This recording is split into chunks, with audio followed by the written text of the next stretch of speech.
but we don't need the auto plug on this one. To all the things. All right.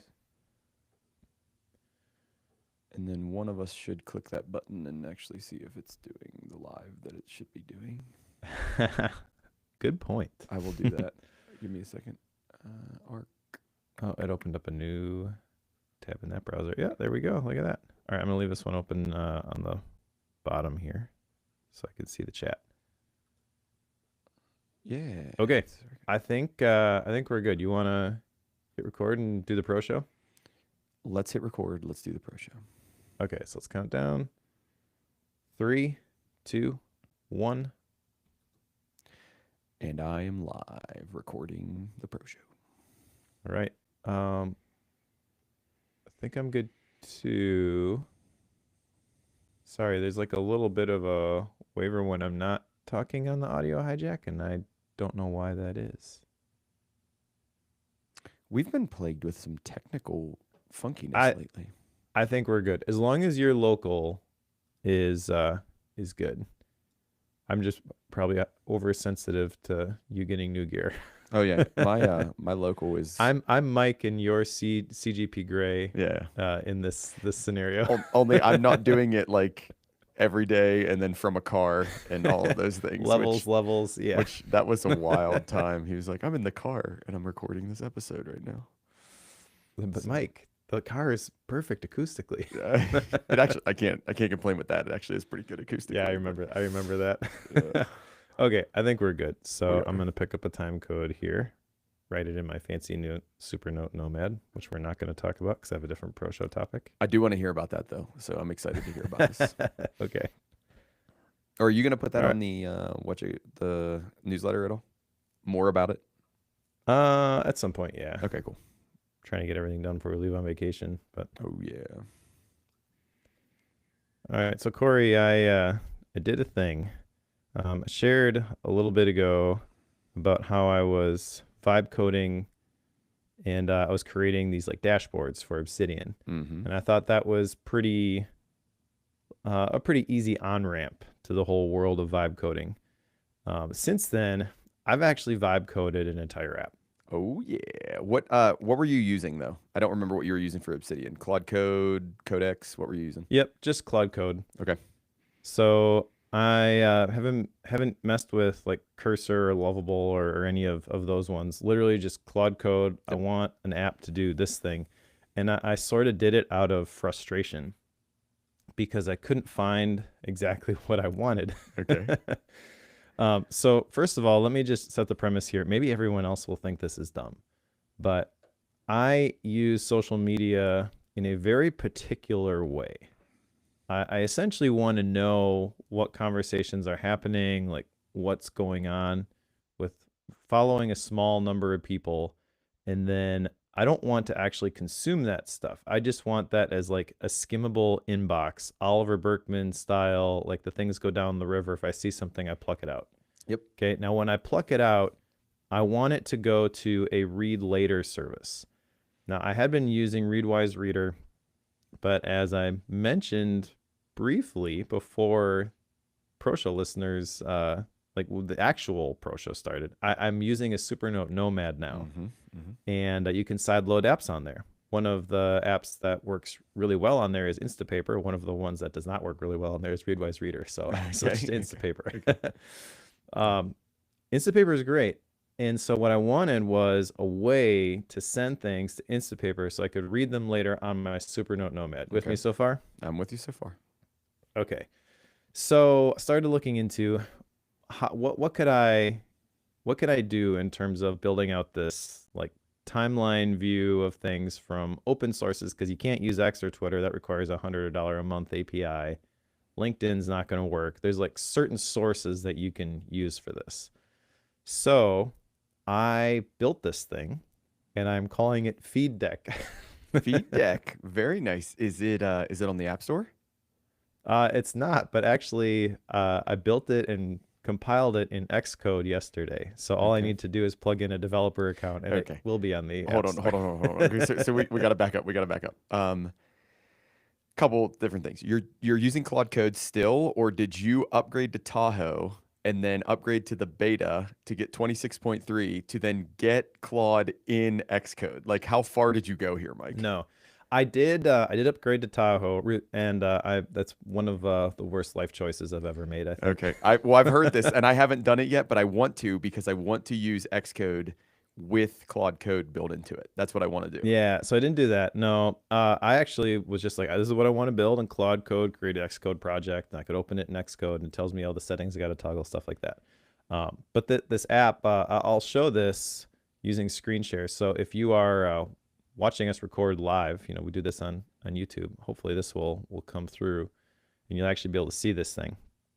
But what I am impressed with for this is how clean it looks, and basically it's built for Tahoe. Mm-hmm. So there's the app right there.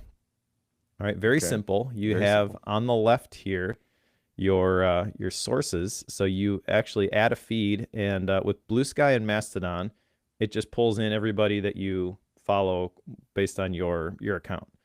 But then the other options are, if you click the button up here, an RSS feed, a Reddit subreddit, or a YouTube channel. Well, hold on. So you can just link directly to a Reddit subreddit. Yes. Oh, Mike, that's beautiful. Like, because I don't thought want so. Reddit. I just want a subreddit. Like, I want to follow this subreddit. I don't want to follow all of Reddit. I don't ever want to look at Reddit. Yeah, so shout out to Tapestry by the Icon Factory for almost building the app I wanted, but I Okay, couldn't okay. save things to Instapaper easily. Okay, so what you got then is a timeline view where there's an icon. So this is like the top one here. If you're watching the screen share, there's a little Reddit icon there. It says r/supernotes. This is the Supernote subreddit. It's got the logo from the subreddit, and then it's got the post, and it's going to show the username for the person who has the post there. And then it's got the attached images and things that go along with it. So I can click on this and hit the tab key, and it will open up kind of like a preview. Now with the subreddits, it actually like downgrades the quality of these images, so they're pretty bad. But you can see the content right before you would decide, I Yeah. want to send this to read later. Yeah. What's interesting about this one, if I go to a YouTube source, like let's look at Well, Blake. Jolts here. So Blake asked about the Max Sparky one. So use the Max Sparky one. That way you can show Blake more. Max Sparky, that's actually just a post that he published on his blog. That's an RSS feed. RSS. But feed. it combines all those things into one feed, and then it's got a very subtle background color you can see there for if you so you can tell where the source is. Yeah. But this is a YouTube video, and this is actually pretty brilliant the way it handles this. So it doesn't actually embed the video. There's issues with that, but it will grab a screenshot of the video thumbnail. Mm-hmm. It's got the video title, and then it pulls in all of the notes, and it's basically like rich text. So you can click on the links, you can see the time codes, and Instapaper actually supports YouTube, which is pretty nice. So I could send this to YouTube if I wanted to, or to Instapaper if I wanted to watch it later. I'm not watching YouTube videos on my Supernote, but the same principle here. Okay, so that's the idea. You've got all these different sources. You've got your feed. So this is an RSS feed. No, this is Mastodon, actually. Sparky published this on Mastodon. But yeah, you can see like the purple backgrounds are for Mastodon. The blue ones are for Blue Sky. Subreddit. Oh, this is the orange one here. This is an RSS feed. And it'll pull in the the fav icon of the website. This is what it looks like. And then if you want to send this to Instapaper, you use a shortcut. So a keyboard shortcut, you just hit S in this case, and it'll give you, whoops, first time I ran this since I added new features. So it's going to give me that little pop-up. Let's try that again. And then it's supposed to, yeah, there we go, little button at the top. Unread badge up here. So this is basically how many things are in my feed that I haven't looked at yet. And you can search the posts here. So if I wanted to find everything, that is using Obsidian, just type Obsidian. I actually built in a bunch of keyboard search features here. So you can do like in email apps, you can do like from or to and all that kind of stuff. You can actually do like U:, which is for usernames. You can use the minus character to indicate terms that you don't want to include, there's like a whole bunch of features that I added there, so you can really refine these searches, and then you can save these as favorites. So this filters button right here, you can choose the sources, you can choose the time periods, and then whatever search filter you have applied will show up here as well. And then you can save, once you have a filter set here, you can save this as a favorite, and then you've got a favorite section over here. So I just created like a really quick one. This is everything that's talking about Obsidian in the last 24 hours. So the ideal workflow here is that I kind of scroll through this once a day. I send the stuff I actually want to read or view later to Instapaper, and then I forget about this until the next day. But yeah, that's basically the app. Let's see, what else did I put in here? You probably can't see the mute filters. That's another window that popped up over this. I could try to change what I'm sharing here, but basically there's settings where you can mute certain words. So certain political figures that I don't want to be involved in those conversations, for example, I'm muting those. You can choose the accounts that you add. You can change the accent color. So I've got this like purple, which matches my Practical PKM. Yep. But you can use the color picker and choose a different accent color if you want. And yeah, I like it. I think this is exactly what I wanted. I have no idea if other people will like this approach. But like I said, I do have it compiled in Xcode, and my goal is to make this publicly available via the App Store at some point. But I haven't paid for the developer account yet. Okay, so the real question is, Mike, how long before you can get a test flight up?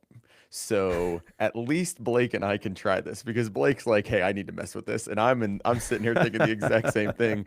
Like I want to play with this, because this solves a lot of my problem with social media. And I get that there's like other things that would do it, or there's other apps that would do this, but like I've not found one that I actually like enough to commit to, and I've definitely not found one that I like enough to like give money to.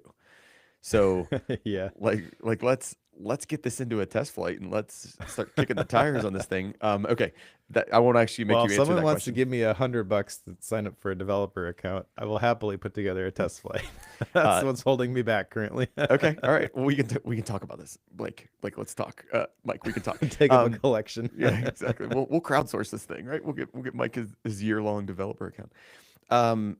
The other question I had is like, how many hours have you put into this?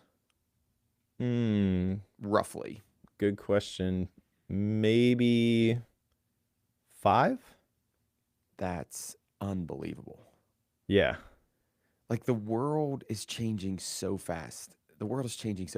Because well, okay, so let me back up, because I actually had this idea previously. I tried to do it in Cloud Code, and I feel like I approached it wrong. So I spent a couple of hours that way, couldn't get where I wanted to get.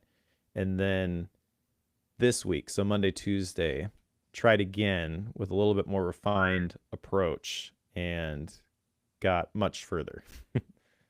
I mean, okay. I guess another question for you. So you've got like 5-10 hours into it, maybe, right? Sure. Yeah. Like, okay.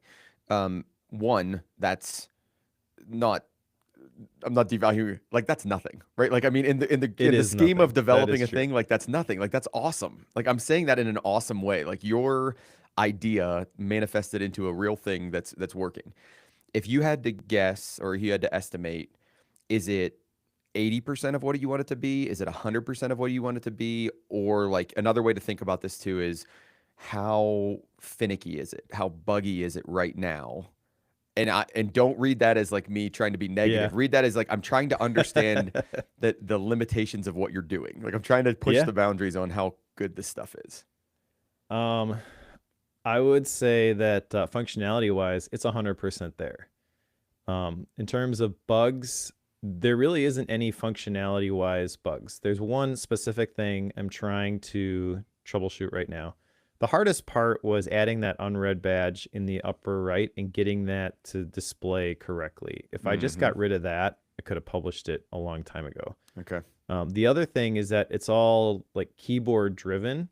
So you use the arrow keys to cycle between posts, and you could maybe see the accent color. There's like a subtle accent color that highlights the whole box of the post that you're selecting. And there's still a little bit of weird behavior where like you click on a post and even though it's on the screen, it'll like jump to the bottom because it's trying to make sure that that highlighted post, the whole post is visible whenever it's selected. So I probably have a little bit of back and forth to see if I can't fix that, but it's really not that big a deal, to be honest. Yeah, most of the time, like you start at the top, you just work your way down. You wouldn't even notice it. It's when you're like jumping back and forth that it tends to do some wonky movements there. But that's gold plating other than that, stuff. it like works. that's gold plating stuff. That's not the core feature stuff. That's gold plating. Yeah. So the only thing that I think well, there's another feature as soon as it becomes available for other people is do you have another read later service that you want to integrate with? Because Instapaper is super simple. And so that was like the first piece I built. Like, okay, now that we got that working, let's build the rest of it. So if I might just provide it as is and say it's Instapaper or nothing. But if people want, I want to send it to Pocket or I want to send it to Readwise Reader, I have no idea what that will do to this. Yeah. And I also don't know how to really test that because I don't want to test that. Yep. I just wanted something that I could send to Instapaper so I could read on my Supernote Nomad. Okay. Which, by the way, Blake's here today. Blake, this is completely your fault. He said it. He said it at the very beginning. His first comment was, "You're welcome." By the way. Yep. Oh man. Okay, we're gonna have to put an end to this because this is gonna go on too long if not. But one of the things this makes me think of, Mike, is I've heard from you now in this. I've heard from other people who are doing very similar things or heard of people doing similar things. And it's changing the way we think about software, right? Like you don't want to be a developer. So you don't want to figure out all the hooks or all the integrations. You want the tool that does the thing that you want it to do. And once you get there, you're good. Like you don't want to support it. You don't want to support other people using it. You don't want to do any of that stuff. You just want the tool and like, what does this mean for software? Like, what does this mean for our software ecosystem? Because that's the same thing I want is I don't care if your app is the best app ever. I care if your app is the best app for me. And forgive me if that is a very, very like terrible way to think. That's the way I think we're moving towards. Is it the best app for me? Personal productivity software. Yeah. The only real problem with this is that at some point it is going to break. And I have no idea how to fix it because everything has been, hey, Claude, build this. Okay, here's the version. I open it and I'm like, that didn't work. It's doing this instead. Here's a screenshot. And it's like, oh, okay, I see the issue now. I did it this way and I should have done it this other way. And it's calling classes and features and things that I have no idea what any of that is. So I don't think the 5 hours learning Python to publish Hello World was wasted time there, Blake. You know more about coding than I do. Well, and we're fighting this big time at the university is like, how do you balance this? Like, how do you balance learning the fundamental skills versus doing the thing and like actually making the thing? And like, why wait 3 or 4 years before you really start making the stuff you want to make when you have all these tools right now? But then again, you do need to learn the fundamental skills. It's an interesting, fun time. Like, I think it's fun, but it's an interesting time. A lot of people are stressed out about it. It is. But also the thing that made this work for me was I'm not, like you had mentioned, are you using the beta 3 in Tahoe so that you've got Claude inside of Xcode so it can help you write the code? No, I'm not because I don't really care how to write the code. I don't want to learn how to write the code. And I have no direction to give it in terms of writing code. I just have this idea in my head for this specific app I wanted to build. Yeah. And then it helped me build it. And how it helped me build it, I kind of don't care. If I had to figure that out, it's already, if I had to even like grok it at a high level, it's already more friction than I would actually make the thing.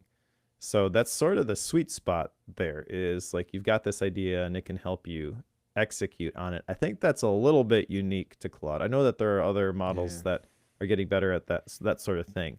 But Claude Code has really been great for going back and forth, kind of as like a high-level project manager who doesn't understand how to actually write the code that's going to build the thing. Yep. I have experience with that in the family business. So I don't know. I guess maybe I'm a little bit unique in like I can sort of bridge those different worlds and explain maybe exactly what I'm looking for. But yeah, if I had to give it any sort of, well, which approach should I take? Like, I'm out. I can't do that. Yep. Okay. All right. The last thing I'm thinking about is like you thought about doing this, and then the developer account had OpenClaw, which I don't want to talk about right now, but had OpenClaw not come out, like I was tempted to buy a Mac Mini to put Tahoe on, not OpenClaw. I don't want anything to do with that right now, but like to put Tahoe No. on to do the Xcode with Claude. Like I just want to play around with this so bad because I want to see how good it is. Like I'm not that Yep. interested in copy and pasting, copy and pasting. I've done a bunch of that stuff. I want it to just go and do like, hey, make this feature for me. And it just goes and it makes the feature for me and then spits back and says, hey, I made that thing for you. So you're developing this at the same time that I'm thinking about like, wow, can I really like justify the Mac Mini for just Tahoe to just do this project? And the answer is not yet. I can't do that yet. But that's where my head's Right. at, Mike. Yeah. So speaking of OpenClaw, like that is both an interesting story and also kind of a disaster, I feel like. Mm-hmm. Mm-hmm. Just like we recorded a focused episode 2 weeks ago, and yesterday I published it, and David made a mention of OpenClaw or Moltbot or whatever Yeah. it used to be. Claude OpenClaw is bot, the current Moltbot, one. OpenClaw. Yeah. Yeah. And so I went to the website to add the link, and the website doesn't work. Like the GitHub repository is still there. It was updated yesterday, but the website is gone.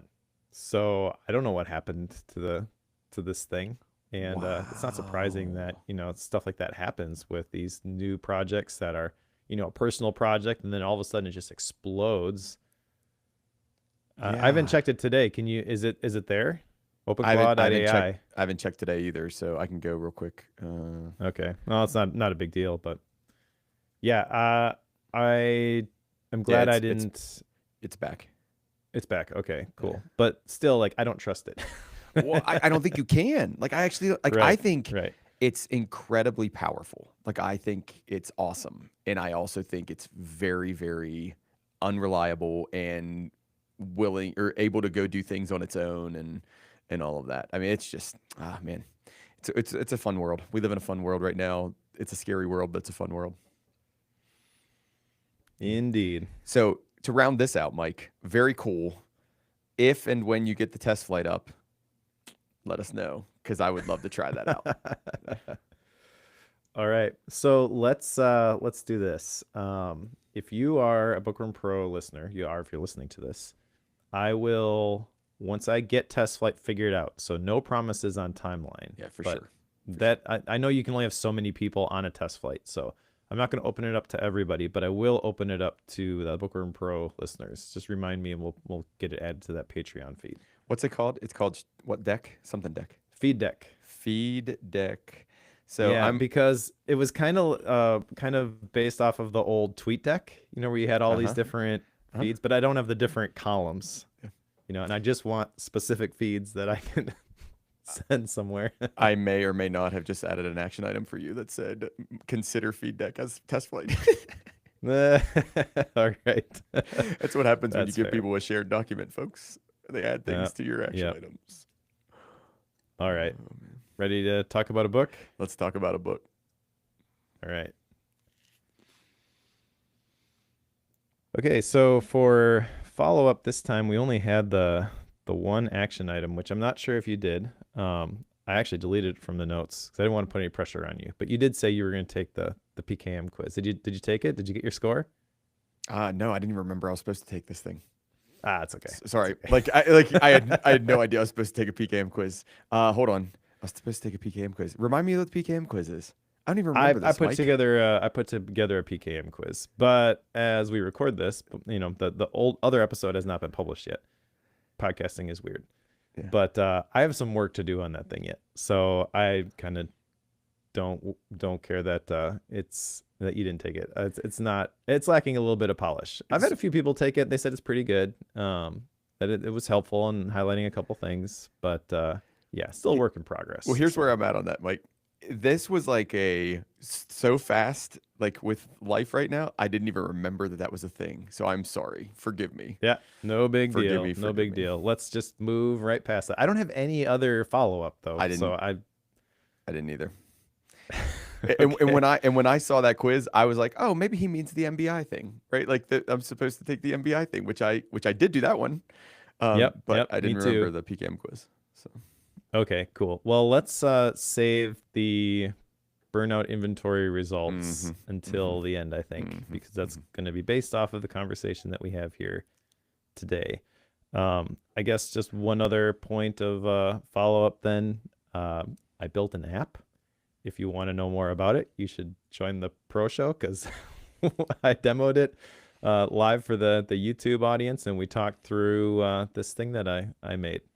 So and if you it's want to in on the awesome. well, thank you. It's awesome. I don't think it's that awesome. I think it is very, very particular and is only going to be relevant for a handful of people. But This is but the most John Syracuse thing I've ever done. but Mike did a thing, and it's awesome, and he's too humble, and it's cool. So go check it out. Okay. Yeah. So yeah, we talked about that in the pro show. Otherwise, you can wait till we iron out the bugs, and then I will open it up to the rest of the world. But for now, let's talk about burnout. Uh, First impressions when you think about burnout, Cory. What do you think of? Is it something that you thought before we read this book that you were quote unquote suffering from? So, Mike, I am not happy that you picked this book. I knew this book would be relevant to me. I knew this book would be good for me. I knew this book would do the right thing, which mostly it did. I won't say it did 100%, but mostly it did because, like, I'm in a weird season right now, and I'm going to try to not get too, like, personal or overdo it with details. I'm in a weird season right now because it's like I've thought multiple times in the last like year-ish. It's like, is this burnout? I mean, like, where are we at? I mean, like when you get hired as a faculty member, one of the things they warn you about, they're like, okay, pace yourself, be careful, right? Like burnout's a real thing. You gotta take care of yourself and all this stuff. And like my boss will ask me every so often, I'll be like, how you doing? How you feeling? Like what's going on? And he won't say the word burnout. It's one of those things that's like, if you don't want him to see the color red, don't say the color red. So it's like, he won't like call it out specific. He's like, how's everything? And he'll do it for all the faculty, right? Like, so how you doing? Everything okay? Like, how you feeling? Are you anything? Do you need anything? Can I help you with anything? So he's awesome when it comes to that. But like, this is something that I've thought about not once, but multiple times in the last, I don't know, year and a half, whatever it is. So yes, to say that like, this book wasn't on the nose would be a complete lie. And I can't tell if I'm happy with you because of it or if I'm unhappy with you because of it. And we'll figure out how this That's conversation fair. goes.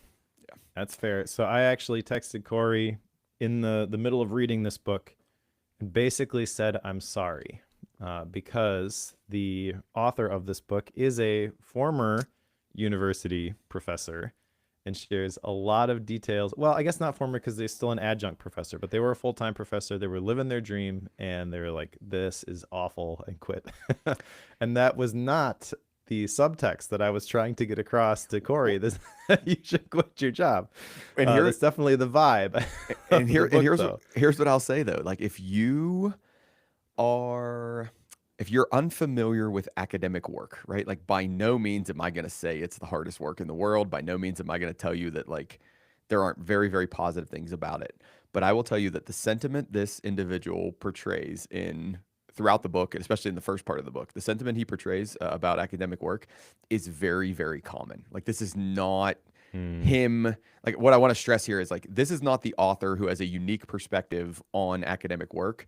This is like very, very true to the academic mentality kind of when it comes to just the way you think about your job and the way you think about work. And it's especially true if you're um, especially true if you're in the tenure track. So the tenure track changes this, which I don't want to get into that right now unless you want me to. But like if you're on the tenure track, it amps all of this up. And he was. Yeah, that makes sense. I'm not on the tenure track, so I don't have that to deal with.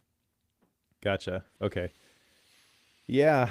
So, the long story short is that Jonathan Malesic, the author of The End of Burnout, had a very positive college experience. Loved hanging out with his professors, thinking the deep thoughts, having the serious conversations, and was like, I can't think of a better life than to be this person who I looked up to, and did everything to get there. And once he got there, was like, hey, this is kind of awful.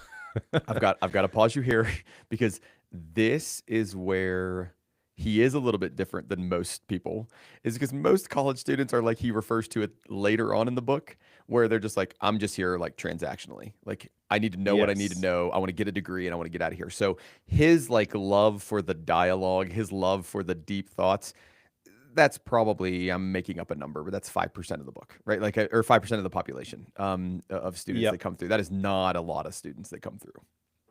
So that actually leads to a topic which he doesn't address real directly, I feel. Because for me, I definitely feel the frustration which is at the source of burnout, but a lot of times it comes from unrealized expectations. So right at the beginning, you just hit it on the head. He's got a inaccurate view of what life as a professor working with college students is actually like. So the argument could be made like you didn't really know what you were doing. It's not the system's fault. You should have maybe researched that a little bit more before you decided to And in his go words, into that world. and in his word, he would call this like the ideal, right? Like his ideal for Yeah. what the work was is not on point. So yeah, like yes, you're right. But that I don't think discredits the ideas that he talks about in the book. So let's get into the specifics here. Okay. And there are two parts, but I think since there's only 8 chapters, we tackle this chapter by chapter. Yeah, I agree. That's great. Okay. So the first official part of the book is the introduction, where he tells his story of how he went from college student to parking lot attendant to college professor, climbing the ladder, getting tenure, doing the thing, and experiencing burnout. He defines burnout at the beginning here as the experience of being pulled between expectation and reality at work. So he does talk about that at the beginning, but also like there's the burnout inventory, which we'll talk about, has a couple different components that we both took it, so we'll share those at the end and maybe some insights from that. I feel like that's kind of sort of a disclaimer at the beginning, but then it gets very much into personal story as opposed to a lot of science. This is Okay. a very story driven book about burnout. It is a very story driven book about his story, and then it makes a shift Yep. to like culture, and then it comes back to him and his story. But I want to make sure, just I mean, if I'm giving too much nuance here, Mike, you can shut me up and I won't be offended on any level. Some people Well, you might can think, share as much as you want because you are this guy, well, basically. well, Like, some people might think, right, without quitting my job. Yes, I'm like, but with yes, yes. some people might think like, oh, how do you go get a PhD in, I can't remember what it is, religious studies, something like that. Like he ends up being a professor of religious studies, but like, how do you get a PhD in religious studies and end up working as a parking lot attendant? And let me very clearly tell you how this happens. You come out with your PhD, you've gotten really, really good at being a pseudo expert, kind of an expert, sort of an expert, maybe in one tiny little thing. Like, imagine the tiniest little thing possible, and that's what you're good at. And then you go in the job market for maybe 4 jobs. Like, there's maybe 4 possible holes for you to fill, like on the job market for that entire year. And the way academic cycles work is there won't be new jobs until the very next year, right? Like, I mean, there's no, and it's not even early in the year. It's like late in the year. It's like you do, because a lot of people don't retire early. Like, they don't say, hey, I'm going to retire next year. Like, they wait until March or April and they're like, hey, I'm not coming back in the fall. So then the school is like, oh, we got to find somebody else. So he gets his PhD. He goes on the job market. He can't land one of the 3 or 4 openings that's out there at whatever school he wants to, like whatever type of school you want to be at, because that narrows the field even more. And what do? You do anything you can because all you're trying to do is wait until the next round of jobs open. And like that's the nature of the game. So it's brutal. Like that's what I can describe it as, is like trying to find a faculty job is brutal. And then I don't even talk about the interview process, because it's like days long. It's insane how crazy it is. And it has to do with tenure and has to do with all this stuff. But I'll stop there. So I just want to make sure people know that like him taking a year as a parking lot attendant, like you might think it'd be like, wait, what? Like you just wanted to hang out No, he did not want to hang out a year. He was he was buying time to get to the next round of applications and the next round of openings, so he could apply for more jobs. That's really probably what he was doing. Yeah, and he was in the middle of a long distance relationship Uh-huh. at the time, which was also stressful. And yeah, there's a lot going on. But yeah, thank you for the context there, because I guess it makes sense, but I didn't really realize that yes, there's a small pool of jobs, but they're only open at a certain Oh time. yeah, and all those pools of jobs, like I mean, there'll be tens, if not hundreds, of applicants, or the job will be so specific that there's only one person in the world that can fill that. Like I mean, Sure. it's just it's a weird market. It's an absolutely weird job market. And then you're also hiring Okay. people. If it's a tenure track, you're hiring people for life. So like if they get tenure, which you want them to do, it's really, really hard to fire them. So you don't hire people willy-nilly. You hire them with the idea that they're going to work there for 30, 40, 50 years, because it's really hard to fire somebody who gets tenure. So, Gotcha. okay. Sorry, I went too far off the rails there. No, I mentioned to you, like I want to create as much space for you to provide context on what he's sharing here, because you have a better lens on this than Yeah. than I could possibly have, being in that world. Yeah. But And so the much of other, this book is about him, right? Like so much of this book about yeah, his personal trip through this story. So, yeah, it's an interesting book, and he has different experiences, and he shares those stories and his research and trying to get to the bottom of the burnout thing. But a lot of the experiences that he has is kind of like, well, that's random. yeah. Yeah. The one thing I want to mention before we move on, I don't know if you were getting ready to move us to the first chapter, but he does throw three caveats out there, and I violate the first caveat the entire time I read this book, like without a doubt. He says this is not a self-help book for individuals. I will tell you that yes, he stated that as a caveat. I don't think that was his goal, but like if you fit the mold and you are like him or in a position that's like him, it is very, very hard for you to not read this book like a self-help book and like That's a a bit of a cop out, I feel. yeah. Like so I get why he says it. We'll talk about it later. Like I get why he says he's got some bigger, grander goals that he's trying to accomplish with the book. Yep. But that first caveat is not a self-help book for individuals. The second one is the core of the argument is not that burnout is direct result of capitalism or late capitalism. So you do get a vibe here in this book that he is anti-capitalist, and you do get a vibe that he is Marxist, and you do get a vibe like from some of these other things. And I don't want to go into the politics of that. I don't want to go into my personal opinion on any of that stuff. What I do want to say is I can understand. It's almost as if he wrote the book and then said, people are going to think, and then I'm going to go write these caveats, right? Like people are going to think this is a self-help book. I'm going to write the Yeah. caveat. People are going to think this is a book about me not liking capitalism. I'm going to go write, Then the last one is the book is mainly about burnout and paid employment, and I think that's the most relevant of his caveats, because all he talks about here is paid employment. He doesn't talk about burning out in a volunteer role. He doesn't talk about burning out, like for instance, you and I volunteering at church or doing all of these other things that we do that we aren't paid for. Like that's there's burnout there too, but that's a different class of burnout, I think. Yeah, I feel like the whole thing about it not being a self-help book for individuals, for an entire society, that makes it really weird. I mean, if you want to change a society, you got to start by changing one person. As you were describing that, the picture I get is the academic version of Martin Luther's 37 Theses, except there's not a single door he should go nail that on some university somewhere. Yeah, yeah. Right? Yep. Oh man. All right. So yeah, there's two sections. Let's get into the chapters. The first section is burnout culture. The second section is counterculture. So the first part, burnout culture, has 5 chapters in it. The second part has 3 chapters. So the first part is really about where we are, and then the second part maybe is what we can do about it. Kinda. Yeah. Kinda. Yeah. All right. So let's go to chapter 1. Chapter 1 is everybody is burned out, but no one knows what that means. I thought this was actually pretty profound. He talks a lot in here about the origins of burnout and how it's gone up considerably in the last 50 years, but nobody has a single definition that they can really use for this. Yep. The source that he uses for a lot of the stuff about burnout is the research done by Christina Maslach, the author of the Maslach Burnout Inventory, which we both took and we'll talk about later.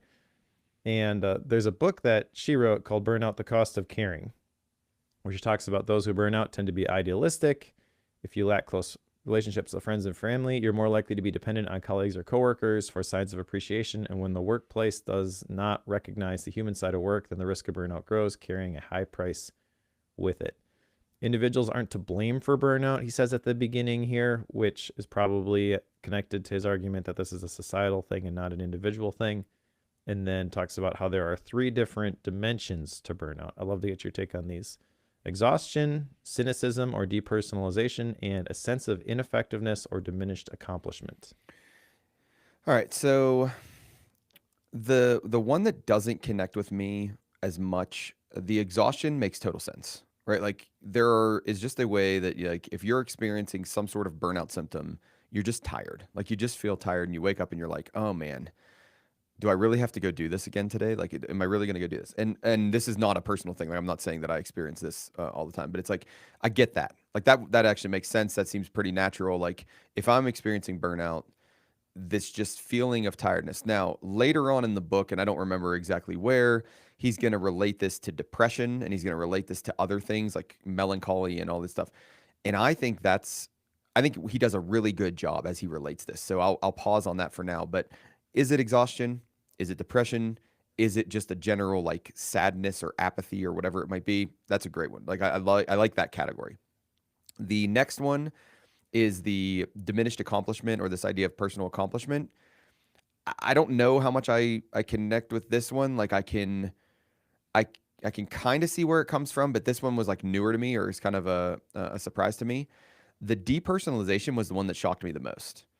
It's like, oh, do I start to like think of the job less about the people in the job or less about my colleagues or less about the people I'm serving or less about like all these other things, and it's more of like the work, and it's more of the the nuts and bolts of what I'm doing. Like I'm pushing this paper, not I'm helping a student get to graduation. You know what I mean? Like it's a big difference between the way I think about those two things. So I don't mind these 3. I would have to think hard about whether I think these 3 are the 3. If Maslach did the research the way like I would think about doing the research, is she's going to go ask a bunch of people about like, how do you experience burnout? And they're going to give her answers. And she's going to be like, I feel this way. I feel this way. I think this. I feel this. I think this. And then she's going to aggregate those back into the most essential characteristics that she can. Like that's the way I would do this research, is I would go out and ask a bunch of people about burnout and just ask them and say, tell me whatever you want to tell me about burnout. And then I'm going to go back and I'm going to figure out how to get those into categories. And I can see these 3 categories coming out as 3 relevant categories in this world. Nice. Yeah, I think the research done by Christina Maslach, I want to dig into that more. The burnout, the cost of caring, that might be one that I'll have to pick up at some point. What do you think about this statement that if almost everyone suffers from burnout, then no one does? That kind of goes against his argument that this is a societal thing, not an individual thing, right? So I don't connect with this statement as much. If everyone suffers from burnout, no one does. Like it just becomes the water you swim in. Like I understand that that argument is like, oh, if everybody's burned out, then really this is just normal. This is what we call normal, and there is no like person who's actually burned out. Like I kind of get that. Where I like later on in the book, and I had it, and it is evading me right now, but like there's this idea that oh man, it was right there, and then it just went away. I'll see if I can think about it, come back to it. But it has to do with this idea that like burnout is the norm now, and like everybody's Yep. experiencing it and everybody's feeling it. And like that, I think that is a cultural thing. Like I think that is something that we do it. Oh, it's the sense of like the sense of honor that comes with it. Like, hey, I'm Oh, burned sure. out. Look how hard I'm working. Like I'm burned out. Like, oh man, I'm going after it. I'm hustling more than you are, right? Which I know you're feeling about hustle, right? Like so, you know, like I think there's a very big truth to that. So I get I get where he's coming from here. I don't know if I love it or hate it. Yeah, so the point that he makes right before that is that different studies have different definitions of burnout. And the message that I got was basically people keep watering down the definition. And so if we do that so that all these people suffer from burnout, then no one is really burnt out. We don't really understand at all what this means. And there is a little bit of truth to that because the different studies have different definitions of that. And he shares some of the statistics. Like one study says it's this much, one study says it's that much. But if it's this much of millennials and this much of the total workforce, that's impossible. Well, You and know, then at there's a some point, discrepancy there. at some point, he talks about the fact that, you know, for different genders, burnout looks differently. And then for different races, burnout looks different. But the data doesn't back that up. Like that's like kind of the anecdote that's said about it. So I think the drive home when, you know, when I think about burnout in general is there's some stuff we know, but there's still a lot of stuff we don't know. Like it's this fuzzy concept. It's not, you know, this hard concept. He compares it to strep throat, right? Like if you get strep throat, there's a test and it's like you have strep throat. We know it. It failed this test or it passed this test or whatever it is. And for this, it's like not that clean. It's you maybe you kind of do, you kind of don't. Which I know I'm merging a bunch of chapters together, but it's this idea of that spectrum, which is chapter 3. But we'll get there. We're not there yet. Yeah.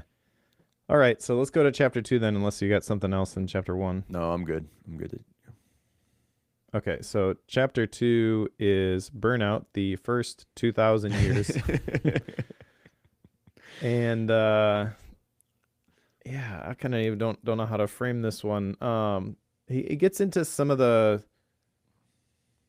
burnout before burnout definitions, like neurasthenia. Probably butchering that term, but that was kind of the precursor to burnout. And I felt like as he was going through these different definitions of these terms, just like burnout, they didn't really have solid definitions. So I think it's fine just to say that that's kind of a precursor to burnout. And then he also says that eventually it disappeared because the definition of what that was got stretched too far. And the major point, though, I think, is that over the last 50 years, the topic of burnout has really become more popular. And awareness of burnout has grown significantly in those 5 decades, but understanding of it has not.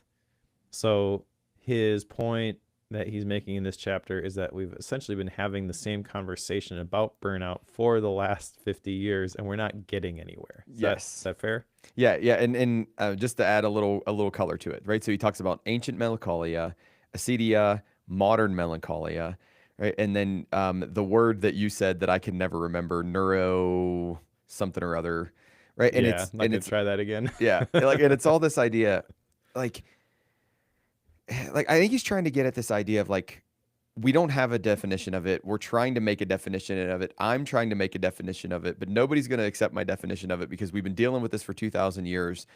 And he's just trying to lay the land, I think, of if you can't find this is what burnout is, there's a good reason why you can't find this is what burnout is. And here are all the ways we've talked about it in the past. So like he talks about Freudenberger, and it's precisely because we are dedicated to what we do that we burnout trap. We work too long and too intensely. So he gets this idea of like working too long, working too intensely. He gets this idea of the internal pressure to meet some ideal with not achieving that in the reality or not achieving that in the workplace. And like I don't remember, Mike, so I'm going to ask you to see if you remember, if you wrote it down in your notes. Does he ever actually like straight up define it? I'm trying to think if he does it in the very beginning. You mean burnout specifically? Yeah, he does. Okay. I define Yeah, in burnout the as introduction. Yeah. Yep. Go ahead. Yeah, the experience of being pulled between expectation and reality at work. And that actually leads to the stilts analogy that he shares in the next chapter. Yeah. So, but it's like even there, when he says like the difference between the expectation and the reality at work, I like that for me doesn't fully jive with, this whole chapter 2 discussion, right? About all this melancholia and all this stuff. Yeah. So like, I don't know. Like I'm kind of torn on this, and hopefully I'm not sounding like I'm negative about the whole discussion he's having in these first 2 chapters, because for somebody who is thinking about this or who has thought about this, this is a really good informative 2 chapters, right? Like I'm learning a lot and I'm engaging a lot with what he's writing here. Also like a pretty bow put around things. That way I can walk away and say like, hey, here's the pretty bow that was put around this in the first 2 chapters. And I didn't get a pretty bow. So I wanted. let me ask you about that, because I know he's writing this for the society at large, not for individuals, which I don't understand that approach, but he said that, so we'll give him that. Mhm. Okay. If you're coming to this and you are dealing with burnout, you're probably like, yeah, I don't care. Just make the pain go away, right? The people who really need to understand the causes for this are the people who are not dealing with burnout. And so you're just relying on them to do everybody else who is a solid. Okay. So this squares the circle well. He wrote it that it's not an individualistic book. So he's not writing for you, the individual who's coming for help with burnout. He's writing for the political leader, the manager at the company, like he's writing for those people who care about helping this culturally or care about changing this in their workplace. So in my mind, that all checks out. Like everything seems to work out well in that situation. If he was writing it for the individual who wants help, right, then the whole background section is okay, but you could shorten it down to 10 pages. Right? Give me the 10-page cliff notes of it. Yeah, so this is the thing I don't understand, though, is maybe it's different in academia. Maybe you really need to have all this research basis. But again, it's not like a very pretty bow and like, this is why we got to do this. So it's really sorry. just... You nailed it, right? And I didn't think about it. Like he's an academic. He's a tenure track academic. He writes. He loves writing. It's his lit review. Like the first 2, the first 2, first 1, 2, 3, 4 chapters are like his lit review. I didn't even think about it. Mike, good job. Like, well, I mean, I worked at companies and the digital marketing agency specifically. I feel like that's the one where you really can burn people out just based on the pace of the work that's being done. Yeah. And I wasn't the HR person, but I worked with the HR person on the leadership team, and the HR person would absolutely love to help the people at the company overcome burnout. If I gave the HR person this book, they don't make it through the first 2 chapters because they're like, I'm not even sure this is a thing, and I don't understand what we're even trying to solve here. Cool story, bro. Yeah. About your experience, but like, what do I do with this? Valid. That's a valid point. I can't say much to that. That's a valid point. Okay, well, let's go to chapter 3, because this one, I think, this whole idea of the spectrum is really good. So chapter 3 is the burnout spectrum, and the analogy that I alluded to is that you've got these stilts and you're walking on them and they keep getting further and further away. The further you go down this path, the higher up on the stilts you go, so you can get even more stretched out and the crash is even greater. Mentions that you can experience burnout without being burned out. And the gap between our ideals for work and the reality of our job is burnout's origin point. Then they get into the definitions that pertain to those 3 components of burnout. And I think this is interesting. So the first one is that we're engaged with our work. And if we were taking that Maslow burnout inventory. Maybe this is the place to talk about that. I don't know. It keeps coming up. But there's the 3 different scales, basically: exhaustion, cynicism, and then the sense of ineffectiveness or diminished accomplishment. Okay, so if you score the high, let's say, well, that's kind of inverse. So like if you're high exhaustion, that's bad. Okay, so you score in the good range for exhaustion, cynicism, and then that sense of ineffectiveness. Okay, then you are engaged. If you score high on that first one, you are exhausted basically, but not the other 2. You're overextended. If you're high on cynicism, then you are, surprise, cynical. If you are high on the sense of ineffectiveness or diminished accomplishment, you are frustrated. And that's assuming that there are no other scales that are very high. But if you have more than one of them, you are burned out. Okay, so the percentages here for like where people fall into these buckets is, I think 40 to 45% were engaged. 15% roughly were overextended, 10% were cynical, 20 to 25% were frustrated, and then 5 to 10% were burned out. So there's a couple of ranges there, which means it doesn't quite add up to exactly 100%. But I think that gives some context now for burnout, and I like this positioning. Again, though, there's like anecdotes here, which is kind of like, well, what do we do with this? So he says burnout may be a form of depression because this one study showed that 86% of school teachers who were burned out also met criteria for depression. So, okay, that seems like there's a strong correlation there, but it's one specific cherry-picked example. And yeah, I wish there would have been a little bit more. This is the conclusion from the hypothesis based on all the research that we looked at. And maybe that just doesn't exist, but I kind of think Christina Maslach has some of that stuff.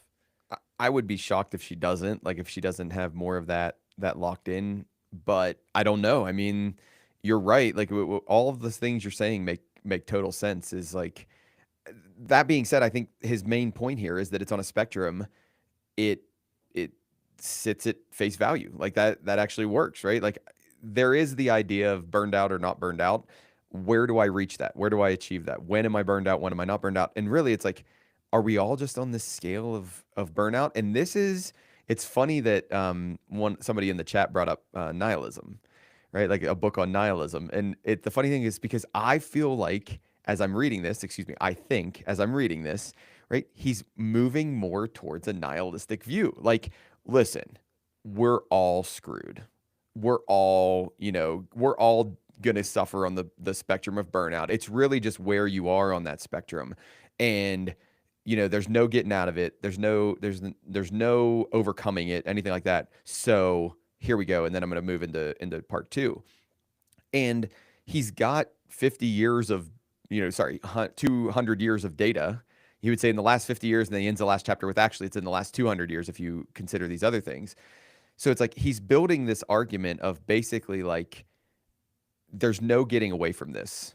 So, and then he's going to drop the bomb in the next one. Like he's going to drop the bomb in the next one. But like, I don't have that worldview. Like, that's just not my take on it. Is we're not all in this soup of, burnout, where there's no way to get out of it. It's just a matter of, are some of us experience it? Yeah. Like it's like, I'm very torn on aspects of this book to where like, I agree with his overall premise of certain things. And then I completely agree with some of the other premises. Sorry, I completely disagree with some of the other premises that he's got, or the worldview that he's got. So it's a very weird read for me, Mike, like a very weird read for me. Well, speaking of disagreements, let's go to the next chapter. Let's wrap up this section, I think, then talk about our results before we go to part 2. Okay. All right. All right, so the next section here, the next chapter, how jobs have gotten worse in the age of burnout. There are a couple of things specifically that he mentions here. I'll start with the good stuff, I think. The 6 areas where workers tend to experience mismatches between people and their jobs: workload, control, reward, community, fairness, and values. I think that's probably accurate. I think you could condense this, though.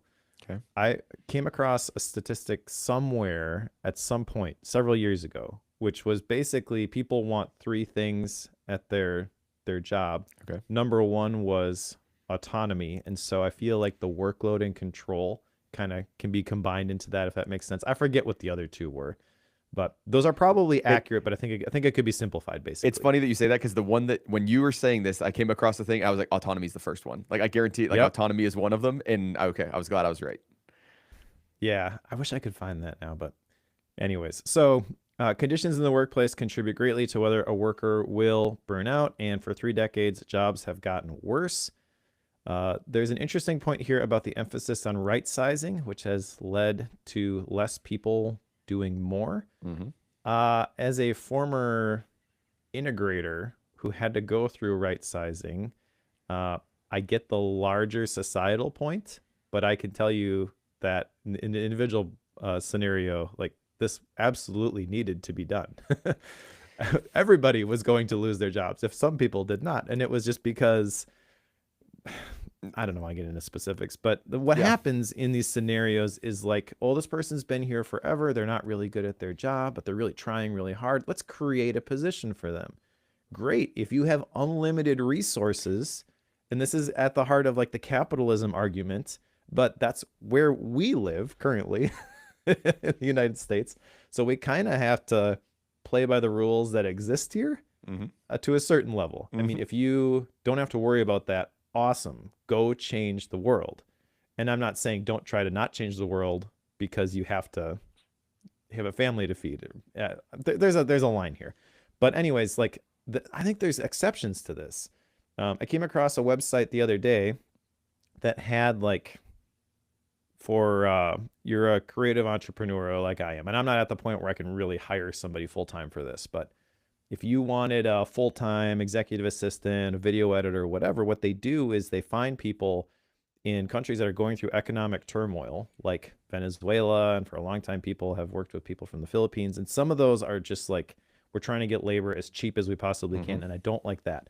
But I have personal stories associated with specific people in those countries where they were thrilled to get that opportunity because it's better than anything else that they could have gotten. Yes. And if you can do it right, you know, you can care about the people that you work with, you can pay them to do this job that you're quote unquote outsourcing, you know, without having the, you know, the diminished human dignity, which is really his larger point. My issue with this chapter, though, is there's a couple of examples that he shares, which I think are not great. Mentions Toyota and Kaizen as a means of wearing out people's minds as wearing out people's minds. My note is that I think the mention of Toyota and Kaizen as a means of wearing out people's minds is a bit of a stretch. Okay, hold on. Oh man, there's so much here. Like I'm so excited. The argument he doesn't present is the other side of this coin, though. Right. Yep. Okay. So hopefully I'm not gonna. Sorry. Make your point. I'm sorry. I interrupted you. I'm sorry. I feel bad. Well, so like just Kaizen in general is small improvements, and the people who actually can make the call on what should be improved are the people who are doing the work. So you can view this as like, oh, you're asking them to do more and you're wearing them out. But actually, if you do it right, these people feel empowered because they can make their job better. They notice that this thing is causing friction and this is the simple solution to fix it. Let me just fix it quick because I'm the one who has to deal with this 8 hours a day, every day.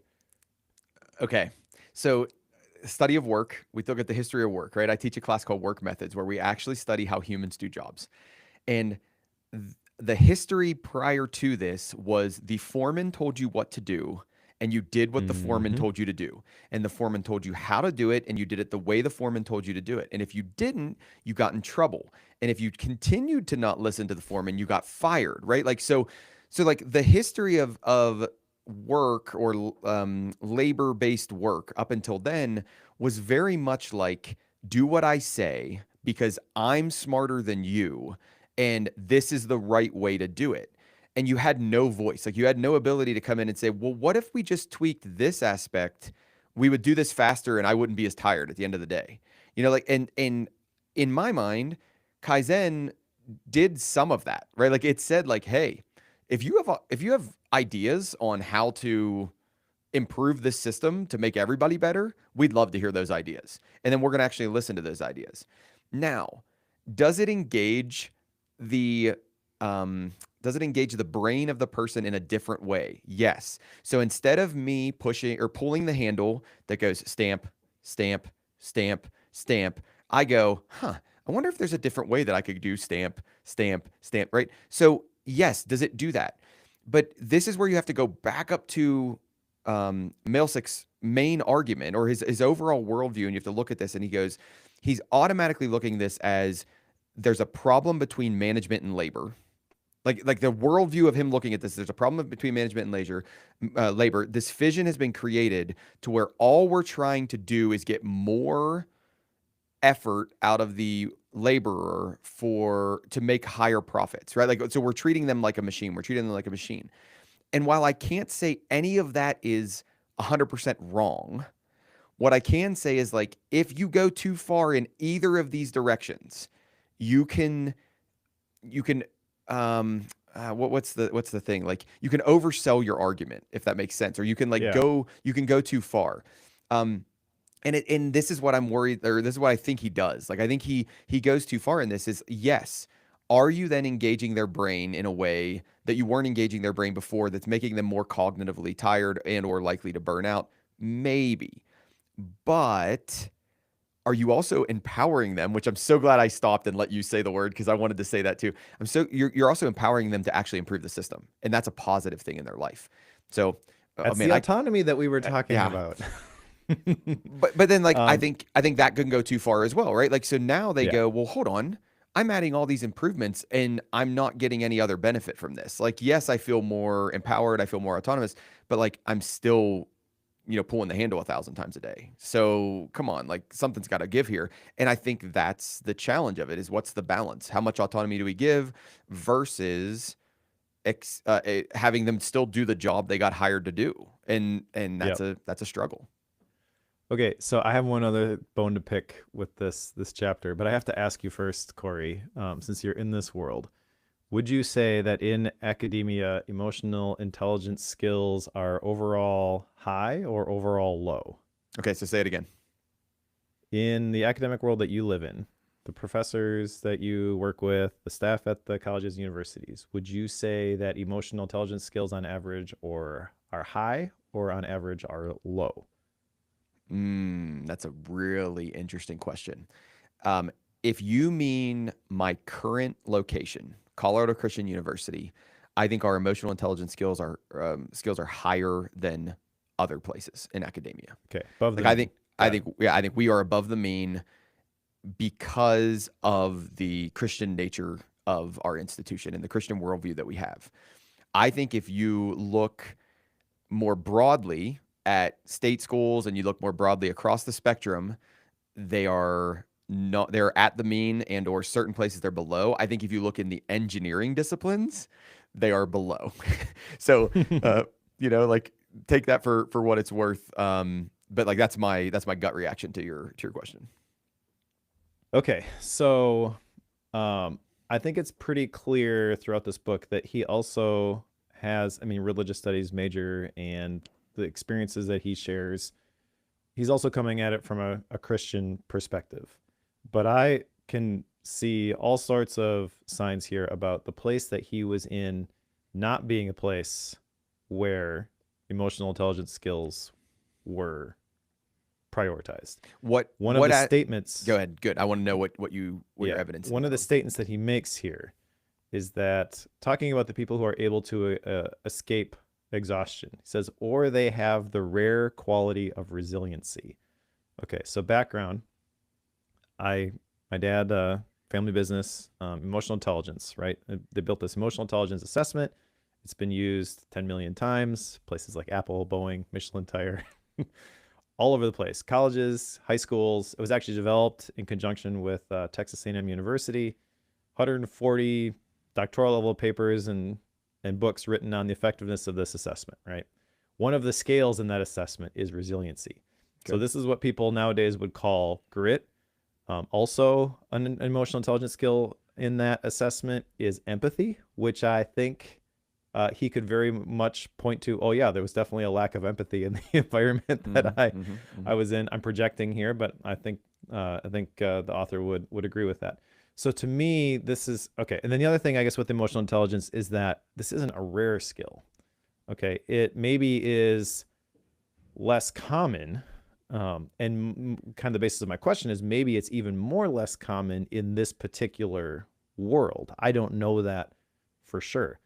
But resiliency is not it's not rare, like he says, and you can develop this. This is not something that you are born with.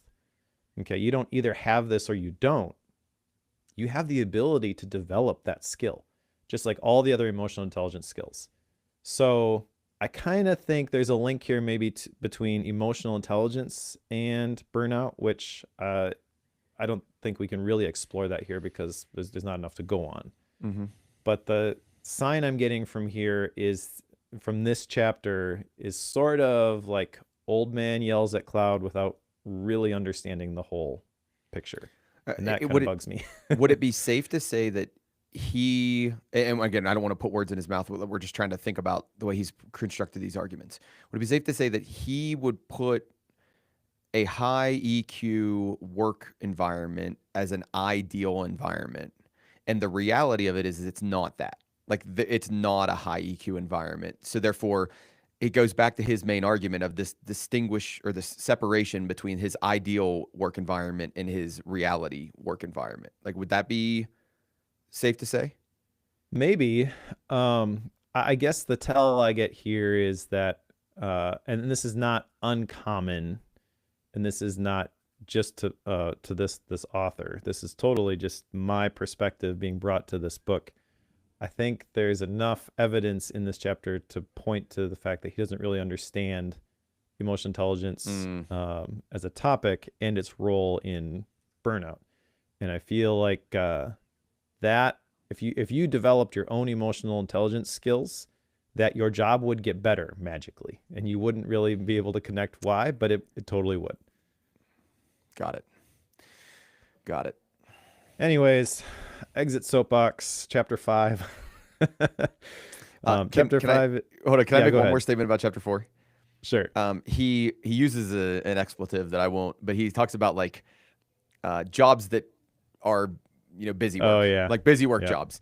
They're a charade. They look like work, but they accomplish little of social value. And performing, and those people performing the labor often realize it. I can tell you that, like, for me personally, this is a Cory statement. Nothing demotivates me more. And I'm trying to think about it. Emotional exhaustion or exhaustion, cynicism, and then personal achievement. Nothing makes me lower on personal achievement and more cynical than if you give me a bunch of stuff that, like, everybody knows this doesn't matter. Like, we are collecting this metric because somebody decided they wanted this metric, and it really isn't going to be used. Like, nobody really cares. Nothing is more demotivating to me in work than that. It's unbelievable. So I think that statement was golden. Like, I think that's a really, really good statement. Yeah, I agree with that. But also, I don't think you're not stuck in a system where you just have to do that all the time. Maybe he was specifically at his college or university. And I can think of jobs where I've been in where, I've experienced that. But you know what? You can quit that job. Yeah. You can find a better job. You can find a better situation. This might be a nuanced thing too, because Mike, in academia, we have to do these things called portfolios. And especially if you're on the tenure track, you have to submit a portfolio and then it gets reviewed. But like, I even have to submit a portfolio. And essentially what a portfolio is it's a multi-100-page document. It used to be in paper and you put it in a binder, and then we've gotten to more digital forms of it now. But it's a multi-100-page document of essentially you justifying why they should keep you on the faculty. Like, that's really what it is. And like, you have these buckets that you have to like fill in, and you have to now I'm not, how do I say this? This is the way academia is. So my institution is not any different than any other institution. And what I'll tell you is it's worse in the tenure track. It's worse in these tenure track jobs. But then the other thing, Mike, is it'd be like, oh, okay, well, what's my benchmark that justifies like that you should keep me? And the problem is there is no benchmark. Like, there are these things that we should be doing, right? We have these job descriptions in these different areas of our work. So typically they're teaching, research, and service. And there are these three categories, and the different institutions will weigh them differently, right? So like I'm at a teaching focused institution. So teaching ranks higher in my priority scheme than it would go teaching, service, and then research. Like that's how mine would go. And they even generalize ours a little bit more to scholarship, right? Because research looks different in the music department than it does in the engineering department than it does in bio, right? Like so they open that up. But like, what's the bar? There's no bar. Like nobody knows the bar. Like it's, well, we're gonna put your portfolio in a room and it's gonna stack up against these other portfolios. And then there's gonna be people who they've achieved the level that you want to, and they're gonna review it and they're gonna say whether you've done a good enough job. And what I'll tell you is it's really, really, really easy to get really, really, really cynical when that's the process. Like it's super easy to get really cynical when that's the process. Yeah, that's fair. I haven't experienced that in academia, so I don't have any sort of reference point, but I sort of get it. I I do think that there is a scenario where he doesn't end up drawing the same conclusions that he drew and doesn't have the same experiences that he had, doesn't get burnt out like he did.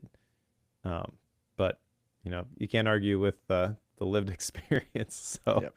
it's good to just understand that as the backdrop. Let's go to chapter 5, Okay. which is Work, Saints, and Martyrs. The problem with our ideals.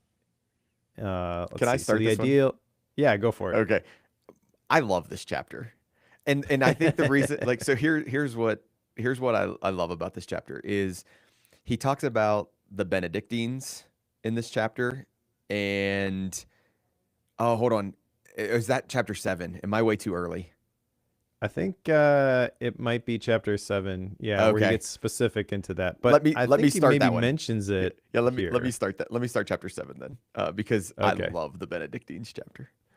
Yeah. So the ideal that he mentions here is if you work hard, you will live a good life. And he mentions that this promise is mostly false. I mean, that sounds very cynical. I mean, maybe it's true, or maybe it's, I mean, maybe that his statement, yeah, most of that is false is true, but I don't really know. Mentions that work makes a couple of promises, which I think this is good stuff. Work promises to build character, and work promises us a pathway to purpose. So the larger point that he makes with this whole book is that we shouldn't look to work for our purpose. We should maybe bring our purpose with us when we do our work. And I think that's probably a good approach. Let's see. So engagement and flow he talks about here. The idea of flow is universal. You don't have to be a surgeon in order to experience that. Flow is from Mihai Csikszentmihalyi, the researcher, about how when you try to do things that are just outside your ability level, like that's where you engage the flow. Things that are difficult require your full attention. That also leads to being the most fulfilled. And yeah, I don't know. The other thing I jotted down from here, which I thought was relevant to me, is that when you are overworked, the thing that decreases is your ability to be creative. It's not the ability to do the math. So you can be burned out and still crunch the numbers.